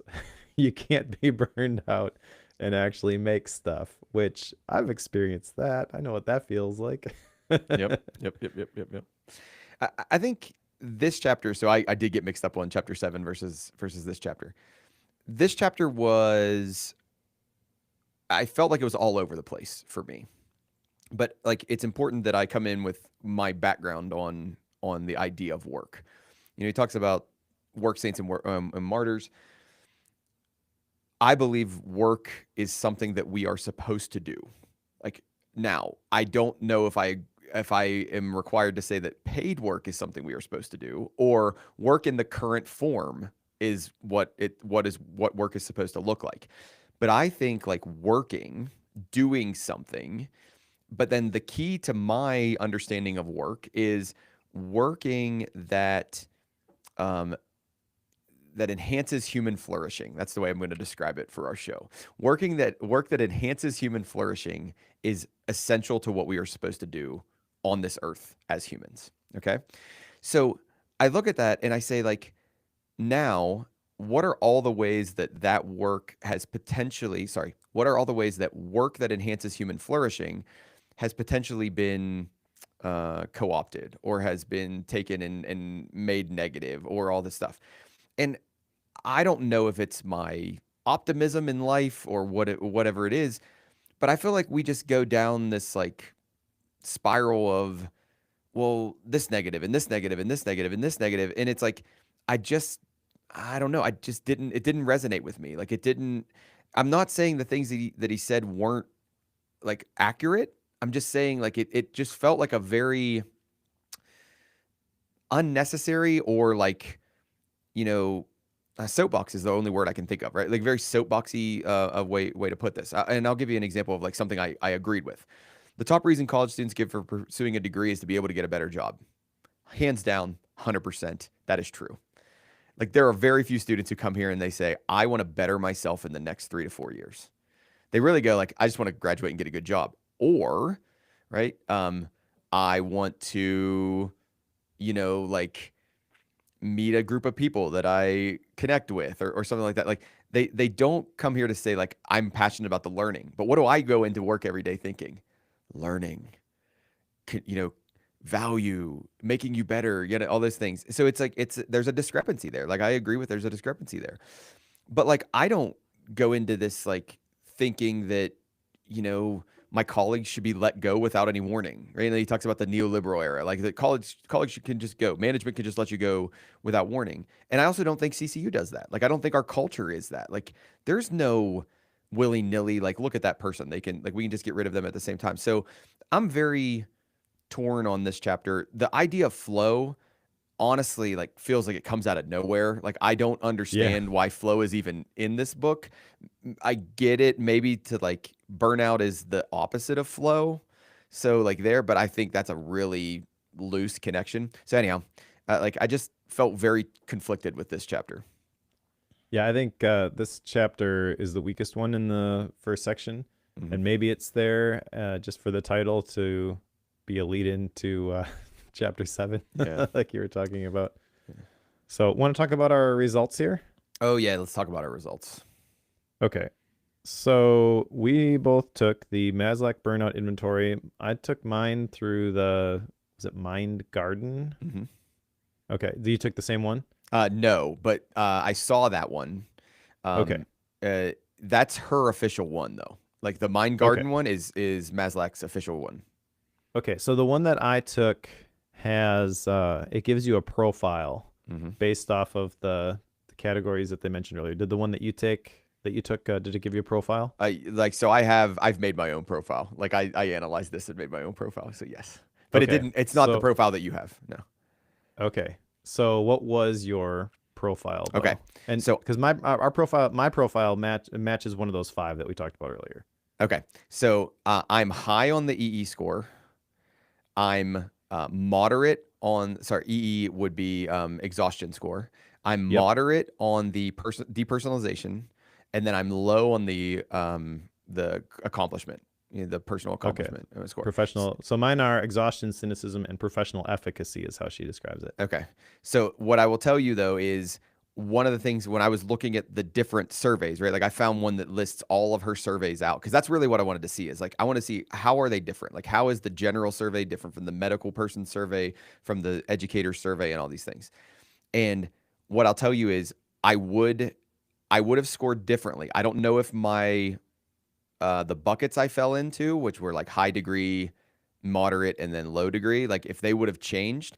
But like, if you'd have given me the general survey where it didn't frame it in terms of students and education, and it framed it in terms of work and colleagues, I'd have gotten a different score. I can tell you right now, I'd have gotten a different score.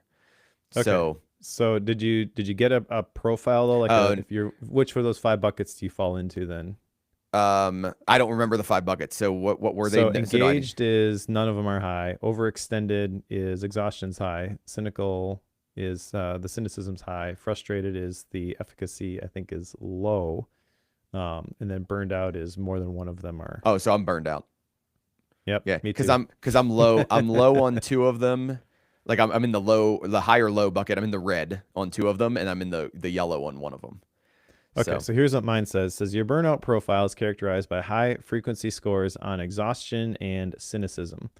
And then professional efficacy scores may vary, and even a high professional efficacy score can be outweighed by exhaustion and cynicism, resulting in burnout. So if you have high efficacy, basically you can battle burnout for a while. You've got a why.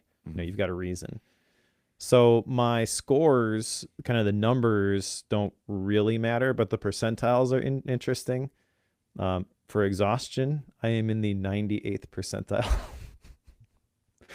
Cynicism, 93. wow, I would not have guessed that. Now, I would this not is have guessed that at interesting. all. So that's the interesting part is the percentiles are very different than the scores. So my score, the assessment I took, you answer, never, a few times a year or less, once a month or less, a few times a month, once a week, a few times a week, or every day.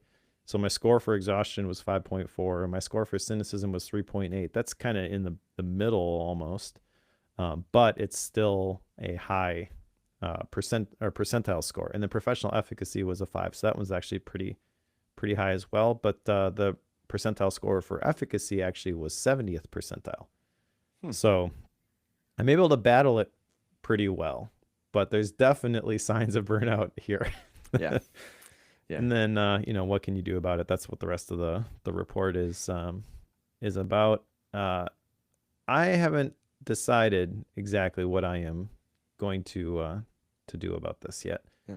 But obviously something needs to change. And I've actually taken this before, and to my recollection, I couldn't find my old results, but I do recall the first time I took this assessment, I was trending towards burnout. It was kind of like, hey, you should be careful. Well, now I'm there. And how did you hear about this before? Chris Bailey. Okay. He mentioned it to me, I think, when he was doing research for his last book, Intentional. Yeah. Okay, so maybe he mentions it there, but I can't recall. So I'll unpack mine a little bit more. So I'm a high degree of exhaustion, right? And I can tell you that like that checks out.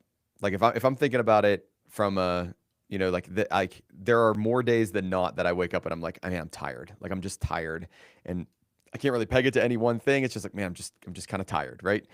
And then the other way that I'll say like I know exhaustion is, what's the first thing I think about doing when I wake up? And the first thing I think about doing when I wake up is some sort of movement. Like it's not like prep a lesson. It's not grade a paper. It's not like do any of that. I want to move physically because I think that tiredness I'm trying to overcome with like endorphins, so I think that's the nature of it.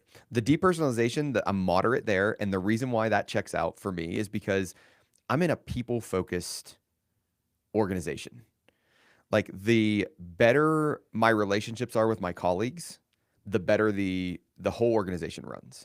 The better my relationships are with my students, the better the educational process is, right? Like if you want to shut down the educational process, depersonalize your students and or just not have, like you would say, like emotional intelligence, or not like, just be kind of mean. Like, and it shuts down the learning process right now. Like, and I don't mean mean is the only emotional, you know what I mean?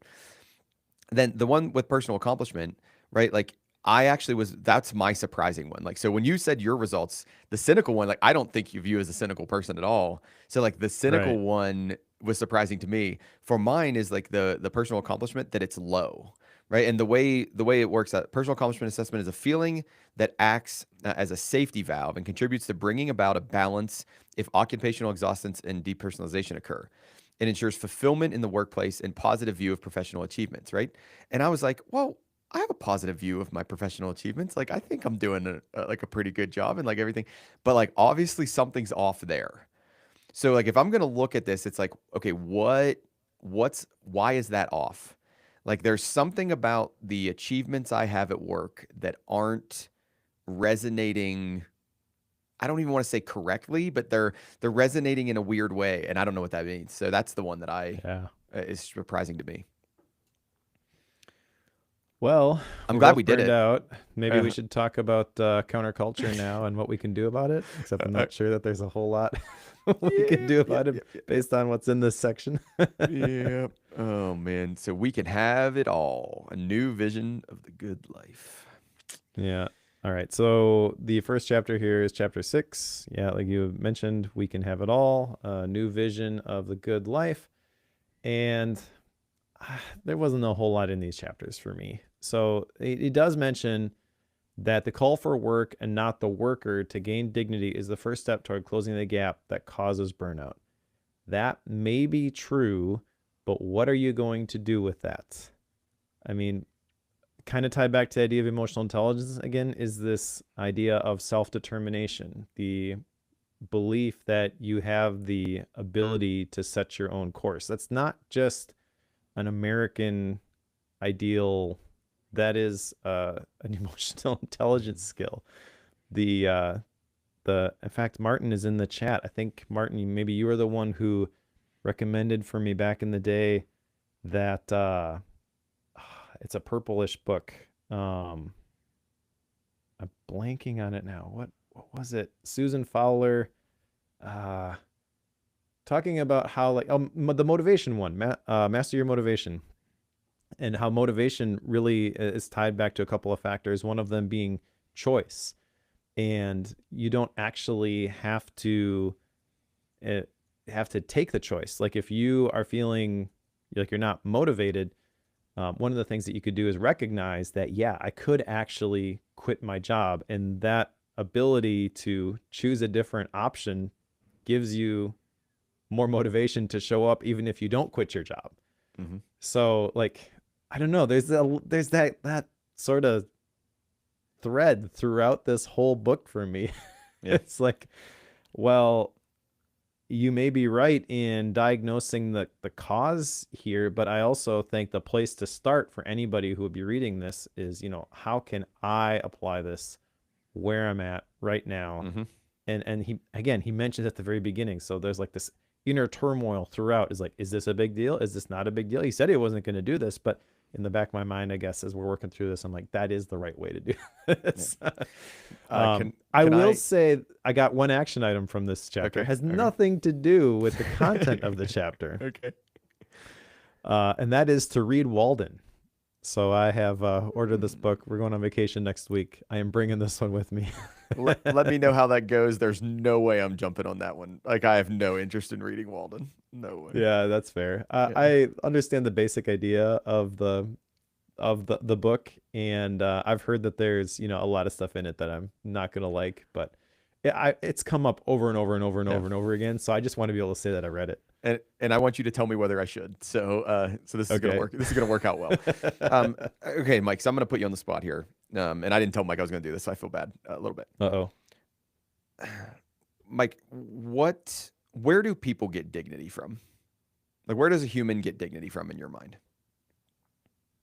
Well, I don't think it comes from the work that you do. I would agree with them there. Okay. That people have value and they have dignity regardless of their job. However, I also personally believe that you should do the best you can with what you have, and the whole stewardship idea. Mm-hmm. So regardless of your job, regardless of your situation, I feel like there should be some sort of motivation to I said it before, do the best you can with what you have, but really it's like multiply your talent, not money, okay? Mm-hmm. But multiply the abilities, reach the full potential that you have inside of you, make the biggest dent in the universe that you can. Okay, good. So I think this is probably the chapter where I don't want to say everything like came clear to me, but everything like his perspective really started to shine through. And I started to understand like, oh, the position he's writing this book from. And it wasn't until now, like, which is crazy to me that it took me 6 chapters to really start getting it. The idea is like, I think he gets dignity from the work that he does, or he got dignity from the work that he did, right? Like, and it was 100%, not 100%. It was largely related to the work that he was doing. and so in dignity, the state or quality of being worthy of honor and respect. The state or quality worthy of being honor and respect. Okay. So now I think about like, I turn this internal, which he told me not to do. Like, but at the same time, that's what I'm gonna do, right? Like, so I'm gonna turn this internal. I'm gonna say, well, do I try to get dignity, honor, and respect from the work that I do? And the answer is, yeah. Unfortunately, I do. Right? Like, so sorry for those of you out there who don't hold the Christian worldview, but like, I should get dignity of, or I should get dignity being worthy of honor and respect from the fact that I'm made in the image of God, right? Like, that's where I should get my honor and my dignity from. Now, because of that, I should go do good work. I should do work that enhances human flourishing. Like, that's a result of the fact that I'm made in the image of God. Okay, so sorry, like, I don't want to go too far down that rabbit hole, but we can talk about it later if you want to, like, reach out. But like, I think that's the big issue in this book, right? Where he talks about the ideal being different than the reality. And the ideal is so much of people who are burned out or who say they're burned out, and whatever level of that spectrum is, are they looking for dignity from the actual work that they're doing? And then I go, am I looking for dignity, honor, and respect from the work that I'm doing? And you know the thing I don't like, Mike? The answer is yes. I probably am, right? That I am looking for that honor and respect from the work that I do every day. And that's a problem. Now, where I fail to follow his same logic and where I fail to like go as far as he's willing to go is like, essentially it's almost as if, and I'm going to be too dramatic here, but it's like, it's almost as if he like wants to burn the work ship down. Like, he's like, Yeah. well, like, let's just torch this whole thing and let's just redo it. And I don't think that's the right approach either. Like, there's somewhere in between there. Like, you know what I mean? Like, that's, yes, I shouldn't be looking for dignity in my work, or not all of my dignity in my work, or maybe not even most of my dignity in my work. But at the same time, like, that doesn't mean CCU is trying to milk or eke every ounce of productivity they can out of me for the smallest amount of pay that they've ever paid anybody. Like, I don't think those two, and I feel like that's what he does. Like, he says we're looking for dignity in the wrong place, and this work environment is also trying to destroy you. And look at these two things. When they come together, they swirl into the world of burnout. And I just can't go that far. Like, I can't take it that far. Yep. I agree. I would argue that there's a very fine like nuance to this, where the fact that you are working, I feel like, could bring you dignity. That's not necessarily bad. But if you're trying to get the dignity from the specific role, that is where the problem lies. Yes. What was the guy's name? 30 Jobs guy, Mike Rowe. Oh, Mike Rowe. Yeah. Talked about passion, right? He's like, don't follow your passion, but always bring it with you. Yeah. I think that's a great way to encapsulate it. Yeah, exactly. All right. Chapter 7, take it away.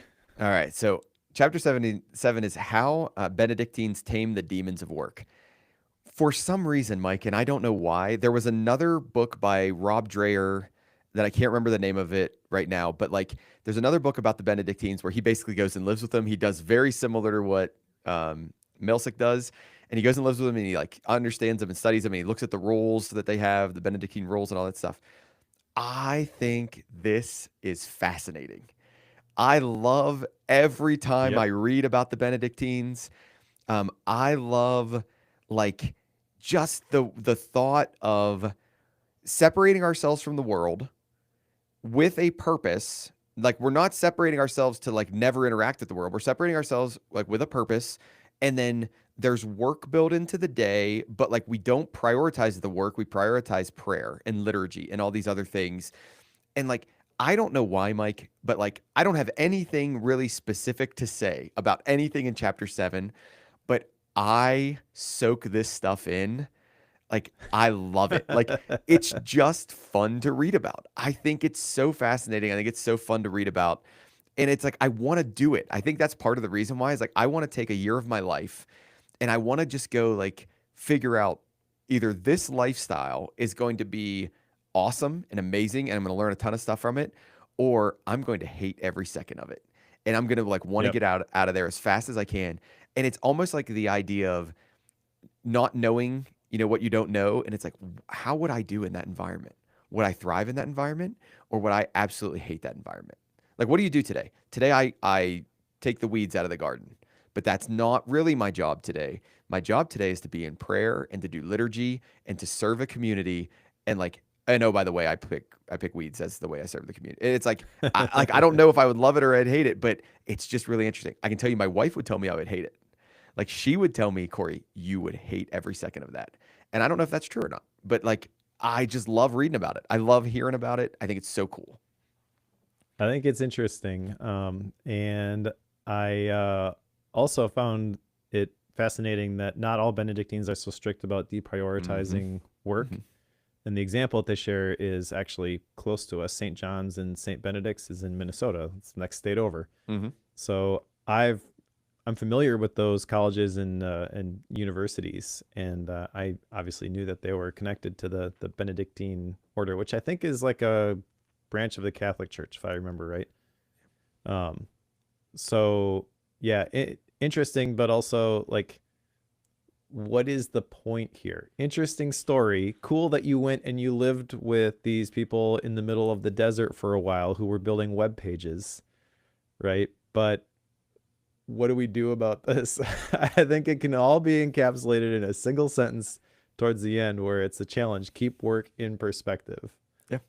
Yeah. It comes with this ideal. Like, I think he's trying to reframe our minds with what the ideal of work is, and that we hold work up to be that like highest ideal, or sorry, many of us hold work up to be that highest ideal, and we shouldn't.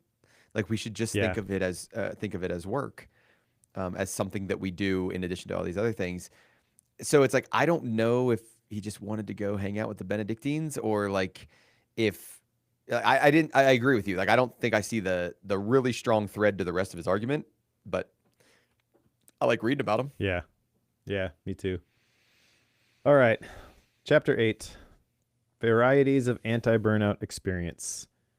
I didn't really care for this chapter, particularly because there's an emphasis here on the negative effects of charismatic leaders, which I think in and of itself shows a cynical attitude. So leadership, I get that it can be used in a bad way to get people to overextend and do a bunch of stuff that maybe they shouldn't be doing. However, I feel like overall this is a good thing, and if you had to pick, is this good or is bad, it's good, and it's not even close. In the emotional intelligence assessment, again, there's a scale. We call it sales orientation, but it's basically leadership. Because leadership is selling someone on an idea that you can help them get where they want to go. And leadership, for context, the way I like to think about this is John Maxwell wrote a book, The 5 Levels of Leadership. And essentially, the higher you climb on that ladder, the less it is about you. So I think this just kind of locates him. Like, oh, these people, they're real charismatic. These quote unquote leaders, they're just trying to manipulate people to serve them.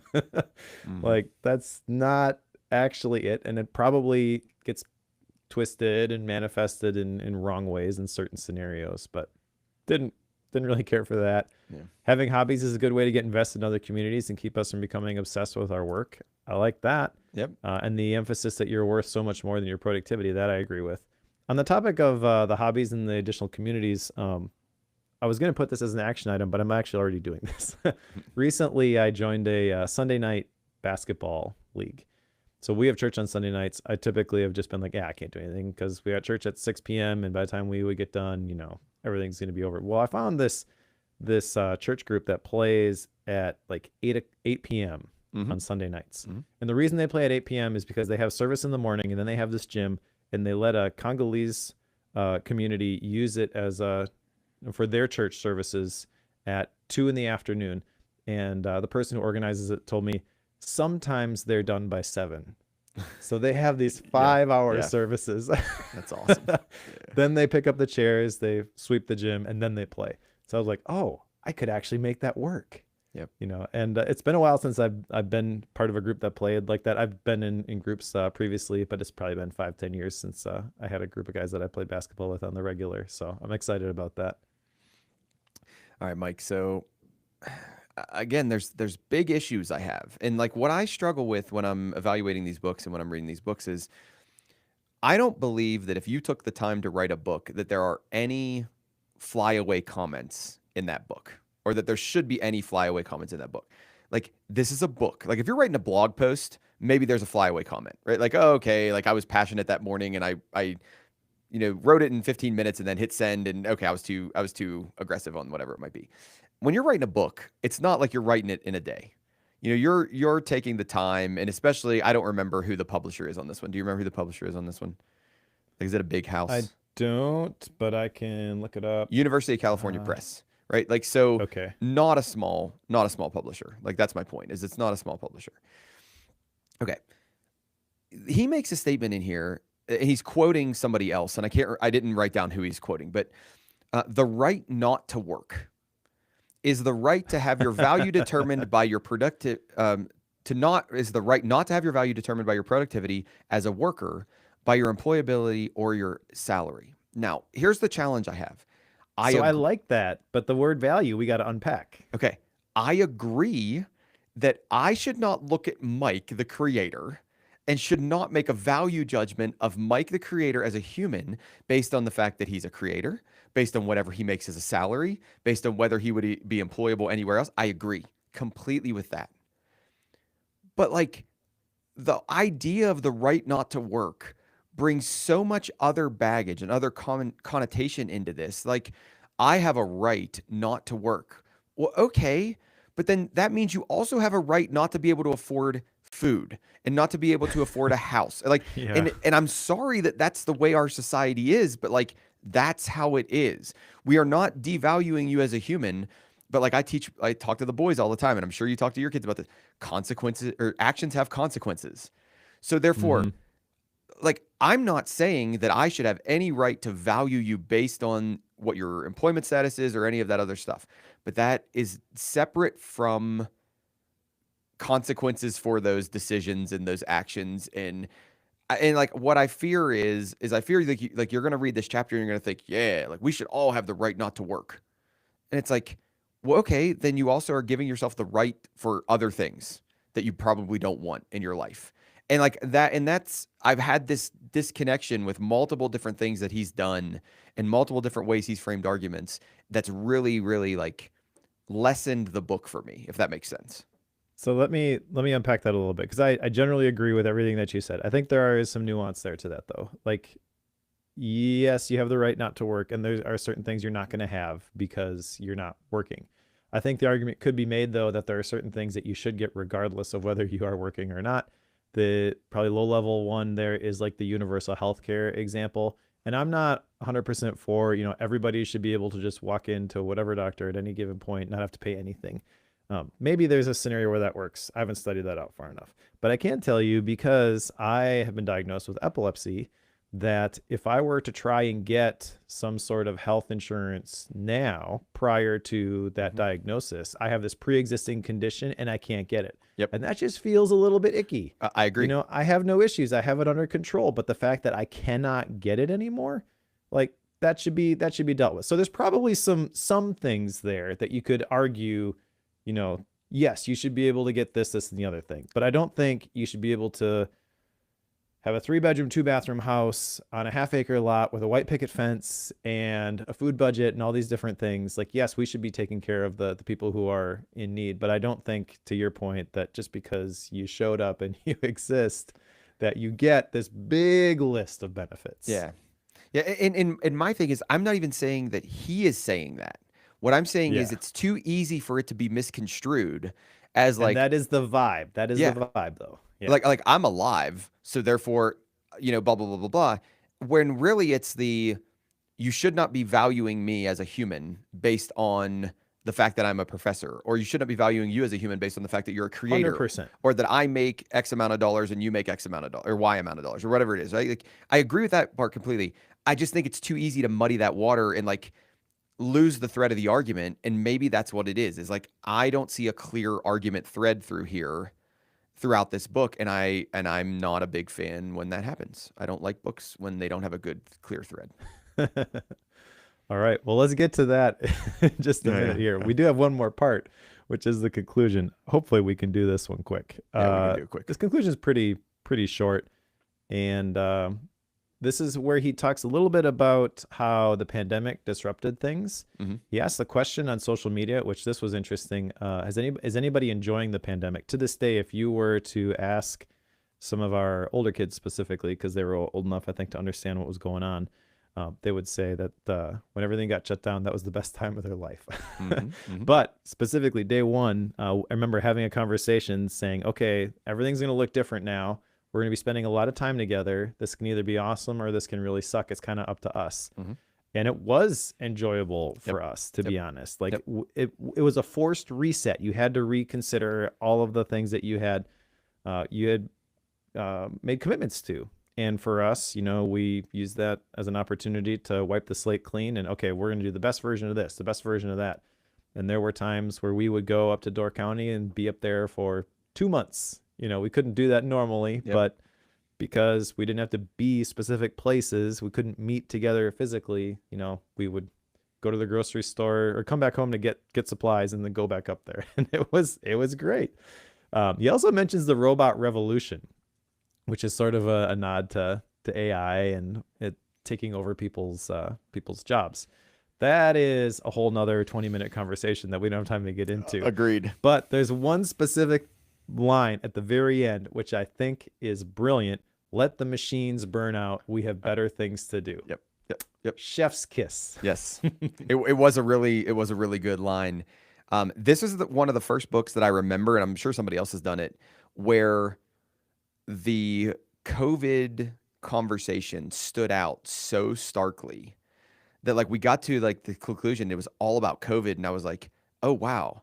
Like, what's this going to read like in 30 years? What's this going to read? And I was like, oh, this is very interesting. So that was an interesting point of the conclusion to me, but I agree with you completely. We'll end it here. Let the machines burn out. We have better things to do. Couldn't agree more. If you told me that machines were ethically running the world and we all had the free time to do exactly what we wanted to do, I'm there, man. I'm in for that. Nice. All right. Action items. I had a couple that I jotted down in my mind map file. The first one was to take the burnout inventory, but I texted you and said, hey, you want to take this, talk about it. So that one is actually done already. The second one was to read Walden. And so that'll be my gap book as well, probably. And then you added one here where the app that I made, I'm calling it Feed Deck. Yes. That has a test flight. Again, more details on that in the pro show. But do you have any action items from this?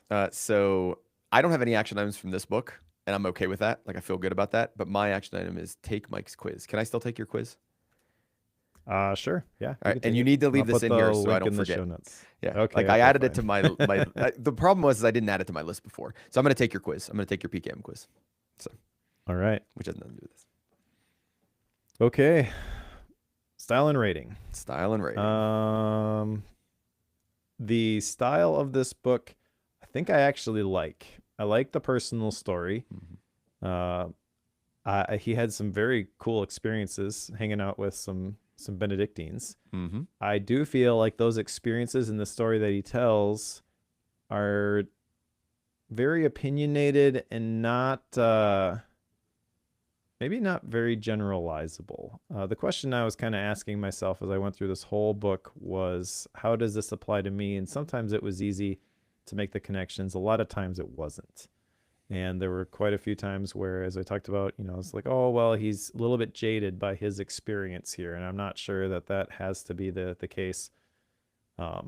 So yeah, it's interesting. Who should read this book? Like, on the one hand, I love that he's bringing attention to this topic of burnout. I think he does a pretty good job in the first section for the first 4 chapters anyways, talking about the different aspects of this.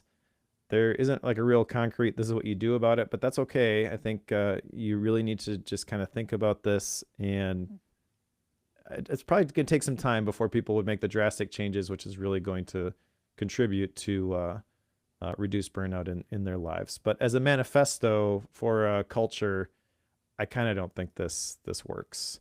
Maybe it would be interesting to find out numbers about this.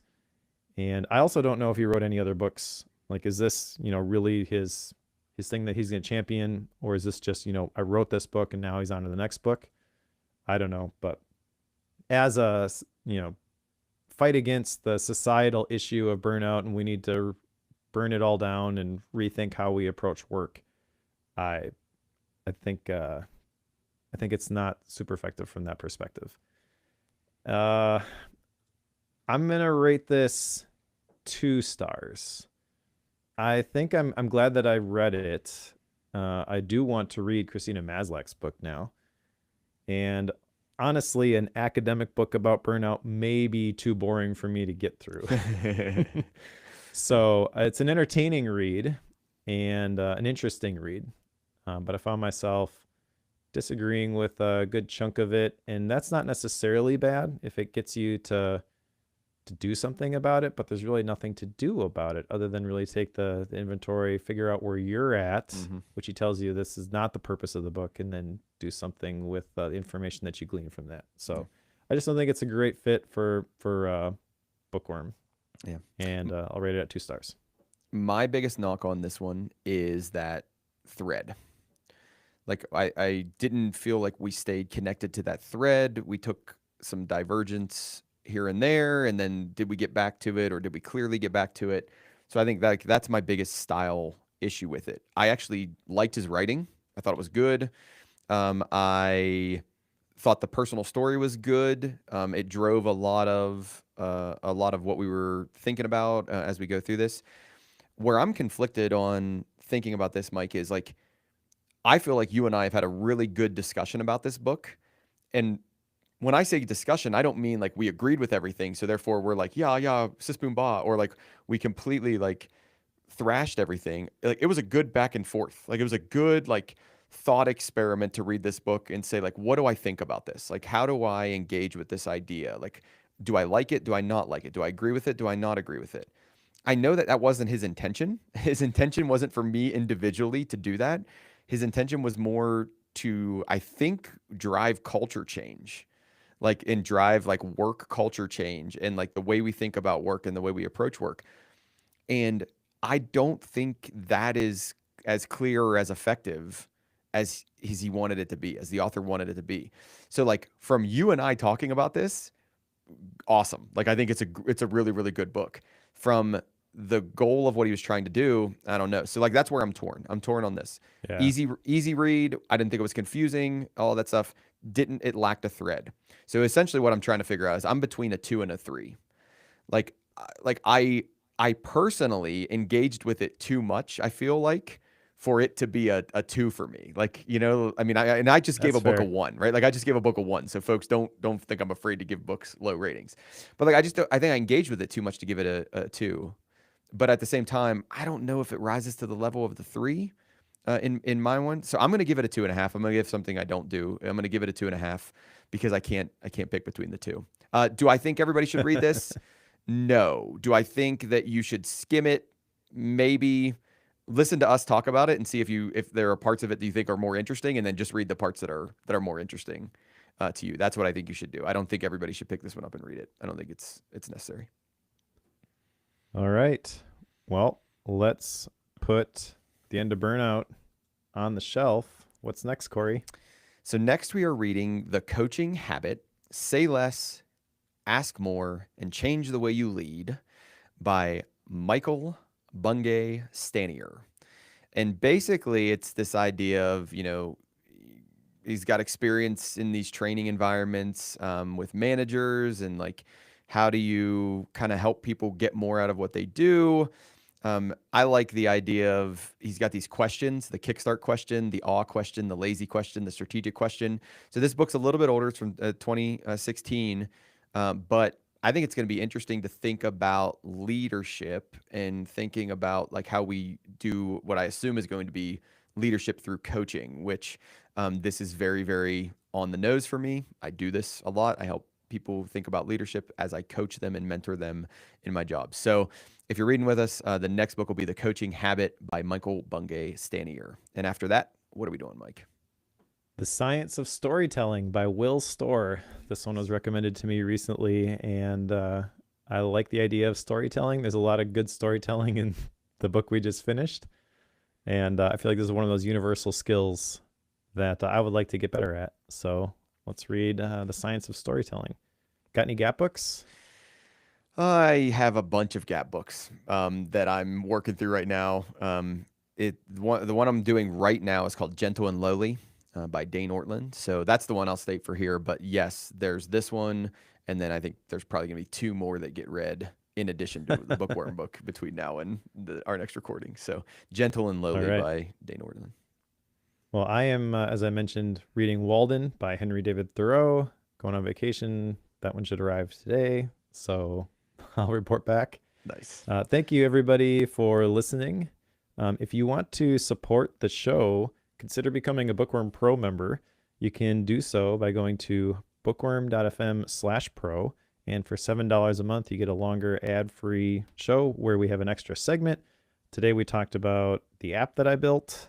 You also get a bootleg recording, which is released right after we get done here. So typically, that's about 2 weeks before the actual episodes go out. There's a 4K Bookworm wallpaper. There's access to a reading masterclass workshop that I did. And again, all of that is $7 a month, helps us keep the lights on. So thank you to everyone who is a pro member. If you want to become a pro member yourself, go to bookworm.fm/pro. If you're reading along with us, pick up The Coaching Habit, and we'll talk to you next time.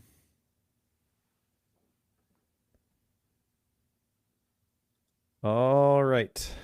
I got to run. Yeah, you got to run. I have an 11 o'clock meeting that I'm about 10 minutes late for. It's 2 times in a row. So I don't know what I got to do. Move that meeting or we move ours. We got to move up. Yeah. We'll see. But thanks everybody for hanging out. Yeah. Live stream. Thanks for being there. Blake Martin, appreciate you. Is there a good place to recommend books? Yeah, there's a link, Martin, in the show notes. Or sorry, there's a link, Blake, in the show notes that you can check that out. Mike might usually, unless I forgot it, bookworm.fm/recommend though. Yeah, okay. Yeah. But all right, Mike's got to run. But thank you all. We appreciate you very much.